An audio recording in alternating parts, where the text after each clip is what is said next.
Merhabalar sevgili dostlar. Deniz Altın Astroloji kanalındasınız ve günlük astroloji yorumuna hoş geldiniz hepiniz. Evet, bugün 14 Nisan Cuma akşamındayız.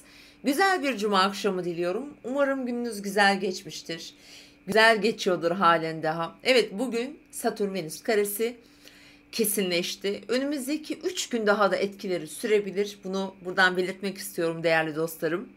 Biliyorsunuz değişken grup burçların Başak, Balık, İkizler, Yay ilk 5 derecesi, ama ona biz 2 derece daha ekleyelim. İlk 7 derecesi etki alıyor diye dün konuşmuştuk. Ve hemen programın başında şunu hatırlatmak istiyorum. Bakın, Venüs Satürn karesi olduğunda dün birçok konuda uyardım, ilişkilerde özellikle. Fakat burada parantez açarak güzellikle, estetikle ilgili konulara değinmek istiyorum. Çünkü bugün benim birkaç tane danışanımdan mesaj aldım. Böyle bir tarih istediler bana, mesela yarın için. Dedim sakın, olmaz. Satürn Venüs karesi var. Herhangi bir güzellik, estetikle ilgili konuda sonuç almak, özellikle memnun edici sonuç almak kolay olmayabilir. Hatta zor olabilir, tekrarı olabilir, memnuniyetsizlik olur. Dolayısıyla da bence tercih etmeyin. Şimdi o yüzden size de bunu hatırlatmak istiyorum. Eğer yarın, öbür gün varsa böyle bir planınız, böyle bir 4-5 gün sonraya planlamanızı tavsiye ediyorum sevgili dostlarım. Önce onu söyleyerek başlamak istedim ve tabii ki bugün genel olarak duygusal dünyamızda bazı düşüşler yaşamış olabilirsiniz. Satürn-Venüs karesi tabii memnuniyetsizlikler verir, iç huzursuzlukları verir. Şikayetçi olma potansiyelini yükseltir. Kişinin hem ilişkilerinde hem özel hayatında, para yönetiminde, ki dün söylemiştim, aslında ilişkilerdeki gelişmeler daha çok finansal konulara dayanabilir. Yani maddiyat olur ucunda diye. Bunlar tabii ki bazı ödeme kısımlarıyla da ilgili olmuş olabilir ve yine bu hafta sonu boyunca da bunlar etkili olacak. İlişkilere dikkat diyoruz. Fakat şimdi uzun bir aradan sonra şu anda size 15 Nisan Cumartesi gününden bahsedeceğim ve hakikaten güzel bir gündeyiz. Bir tane zorlayıcı açımız var. Onun dışında bugün ayın hem Jüpiter'e hem Güneş'e güzel bir açısı var. Yani geçtiğimiz günlere göre güzel bir gün yaşayabiliriz sevgili dostlarım.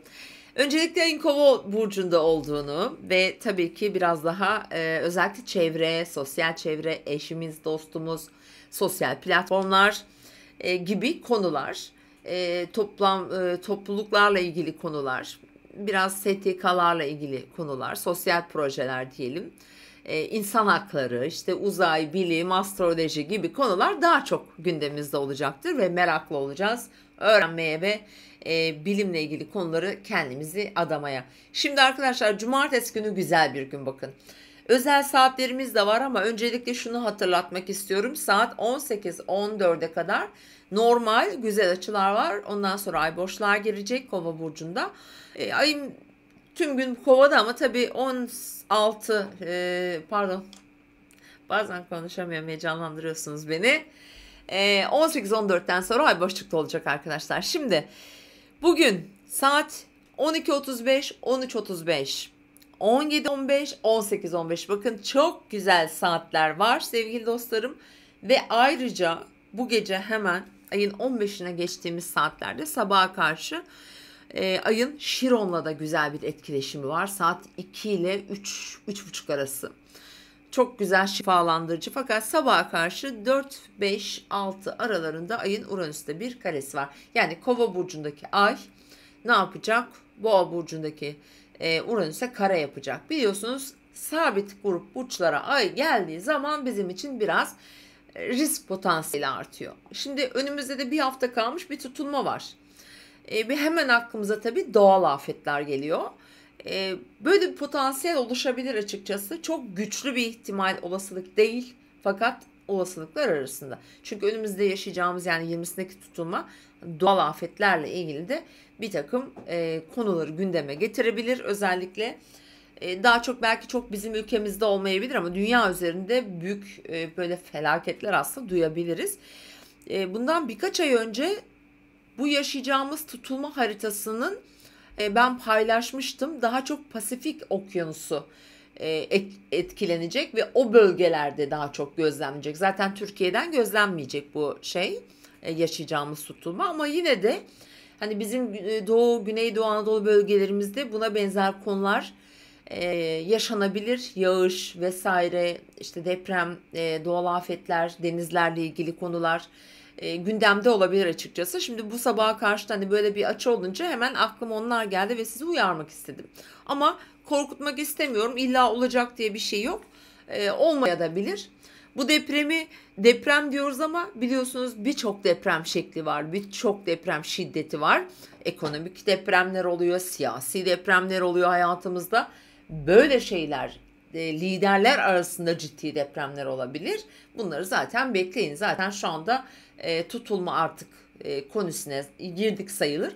Ve her an her şey çok farklı gelişmeler bekleyebiliriz dünya üzerinde de. Bu böyle olacak. Zaten hani savaşa girişmeler, başlangıçlar gibi böyle sinyaller olacaktır. O yüzden bu gece de böyle bir sabah uyandığımızda da yani böyle bir şey duyabiliriz. Şimdi bu saatleri söyledim size. Evet dostlarım. Ve bugün Ay Kova burcunda ve en çok bugün etki alan burçlar mesela Kova, Aslan, Boğalar, Akrepler. Hani bugünkü konular daha çok onları ilgilendirebilir ve tabii ki yine Venüs'ün Satürn'e olan karesi de etkili. Ve bu etki biraz bugün ilişkilerde daha güçlü gösterebilir kendisini ve bir ucu yine paraya dayanıyor. Bakın finansal konularda bazı ufak tefek pürüzler çıkabilir. Ödeme zorluğu, sıkıştırma, böyle finansla ilgili mesela vergi, sigorta, işte ödenmemiş borçlar gelebilir gündeminize. Avukatlık bir işiniz vardır. Böyle bir sıkıştırabilirler. Böyle bir bankalar arası aslında resmi kurumları olan borçlar, vergilenme sistemleri gibi konular gündemde olabilir açıkçası. Ev ve gayrimenkuller mesela vergi, sigorta borçları vesaire bunlar da gündemimizde olabilir. Şimdi bugünün güzel saatlerini söyleyeyim ben size sevgili dostlarım. Saat 10.56 ve 11.56 arası bugünün bizim için şanslı saati. İkinci saatimiz 18.25-19.31 aralığında. Yine bu saati de keyifli, ilişkilerinizle ilgili problemleriniz varsa, kaotik durumlar yaşıyorsanız bu saat işinize çok yarayabilir. Bir diğeri de 00.56-01.51 sıralarında, o da artık ayın 16'sına yani pazar gününe doğru böyle geçtiğimiz zaman diliminde olacak sevgili dostlarım. Umarım keyifli bir gün geçirirsiniz. Bu arada şu var, yeniliklere açık olun. Ay Kova burcunda biraz daha geniş düşünmek, geniş bakmak, yeni bir takım konulara ya da gündemlere, uzak hedeflerinize hazırlıklar, planlar yapmak, yani fikirsel anlamda bence böyle eylemlerde bulunmak çok faydalı olabilir.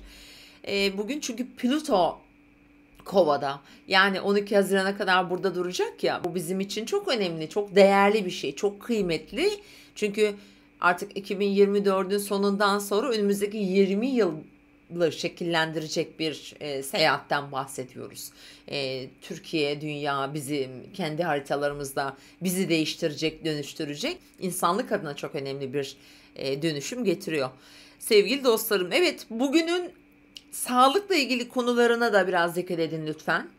Çünkü bugün yani cumartesi günü gerçi çok stresli, hani sağlıkla ilgili böyle önemli gelişmeler olacağını sanmıyorum, zannetmiyorum ama hani bugün daha çok finans gündemde olur. Hatta sağlıkla ilgili güzel haberler bile alınabilir. Bir takım operasyonlar, ameliyatlar gibi konular gündemde olabilir. Ama bunlar biraz böyle keyfi işlerse olmasın mümkünse. Erteleyebiliyorsanız erteleyin açıkçası. Böyle söyleyebilirim sizlere. Bugün kariyer, iş statüyle ilgili konularda bir takım zorluklar çıksa da başarılı sonuçlar da gelebilir. Onu da hatırlatmak istiyorum tekrardan. Sevgili dostlarım, evet, böyle bir gün olacak. Umarım faydası olur. Umarım güzel şeyler yaşarsınız. İlişkilerde biraz kaotik günler arkadaşlar. Hakikaten sıkıntılı olabilir. Eğer öyle bir durum yaşıyorsanız da sizin için en iyisine, en hayırlısına niyet etmenize tavsiye ederim. Hepinize şifa diliyorum, sağlık diliyorum. Ve arkadaşlar, şimdi önümüzdeki hafta tutulma yaşayacağız. Dolayısıyla da ben her burç için bir yayın yapacağım. Şu an hazırlamaya başladım aslında. Çok çok çok çok önemli bir tutulmaya doğru gidiyoruz. Yani 100 yılın tutulması gibi bir şey aslında, öyle söyleyebilirim sizlere. 20 Nisan 29 derece Koç burcunda. Yani hem koçları etkileyecek, öncü burçların son derecelerini ve yine hemen ondan bir sonraki mesela boğa gibi diğer sabit grup burçların ilk dereceleri de etki alacak. Özellikle boğa, akrep burada etki alacaktır. Tabii ki terazinin de yine ilk dereceleri, teraziden sonra gelen başağın ilk dereceleri mesela, akrebin ilk dereceleri etki alacak. Doğum haritalarınıza bakınız. Çok da güzel şeyler yaşayabiliriz ama kadersel etkilerdir ya tutulmalar. Kaderimizin değiştiği, kaderimizin belki de iplerinin bir anlığına bari olsa mesela bizim ellerimize verildiği anlar olabilir. Hani öyle bir seçimler yapma zamanındayız. Ben her gün her akşam bu yayın esnasında bu tutulmadan bahsetmeye çalışıyorum sizlere. Tutulma anında boğa yükseliyor. Tutulmalar biliyorsunuz 6 aylık etkiler. Önümüzdeki 6 ay etkilerini yaşayacağız ki bunlar tetiklendikçe dönem dönem değişik tarihlerde mesela Mayıs'ta, Haziran'da, Temmuz'da, Eylül'de, Ekim'de yıl boyunca ara ara bu tutulma tekrar edecek, böyle gündemimize çok gelecek. Çok önemli. Gerçekten çok önemli. Yani hayatlarımızı değiştirebilir. Dünyanın akışını, yönünü değiştirebilir. Hayatımızda benzer şeyleri yaşadığımız durumlar nadir olmuştur. Bu öyle bir tutulma, hibrit tutulma.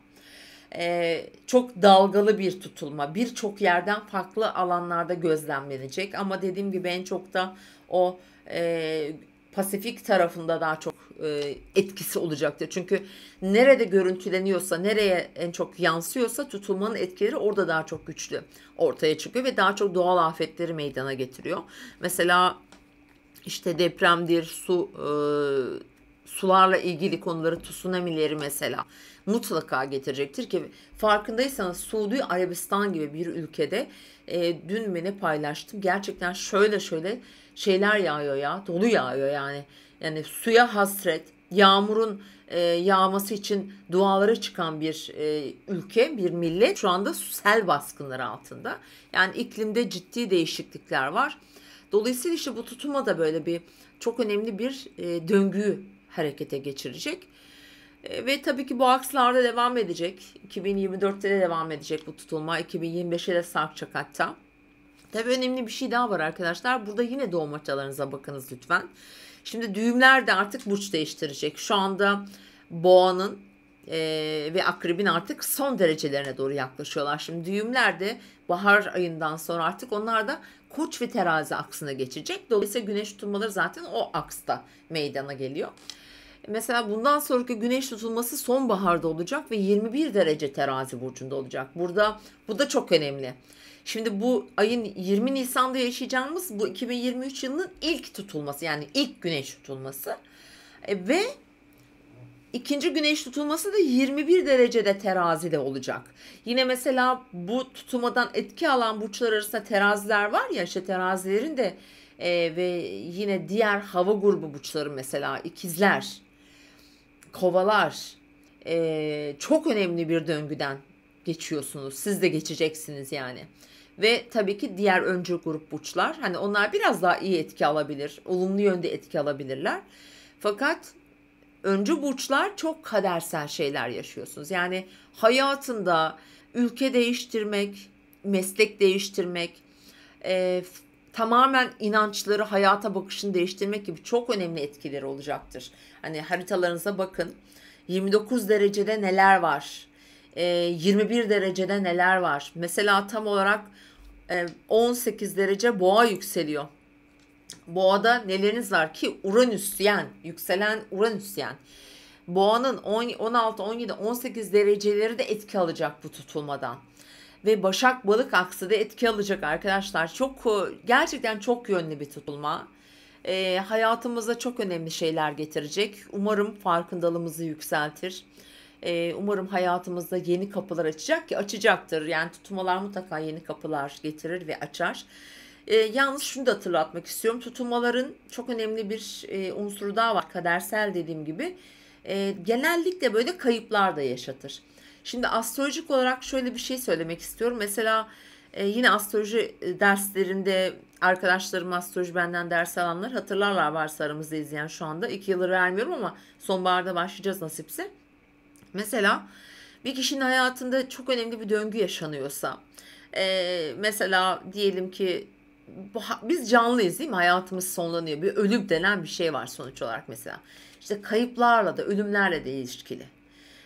Hatta birçok insanın ölümüyle de ilgili olabilir. Bu hemen tutulma akabinde değil. Mesela dediğim gibi savaş unsuru çok önemli. Koç burcu savaş zaten anlamına gelen bir burç. Burada bir tutulma olunca bu dünya üzerinde önemli savaşları ve birçok insan kayıplarını gösterir. Tabii etki alan haritalarda da mesela yakınlarını veya sağlık sorunu yaşayan insanların ani işte kalple ilgili, tansiyonla ilgili sağlık sorunlarını da getirebilir. Yani tutulmalar kaderimizi hızlandırır bir bakıma. Öyle de düşünebiliriz ama çok da güzel fırsat kapıları açar. Yani hayatın içinde aslında olan şeyler bunlar. O yüzden korkmamanızı tavsiye edeceğim size. Hiç korkmayın. Hayat ne getiriyorsa, ne yaşıyorsak inanın hepsi bizim iyiliğimiz için.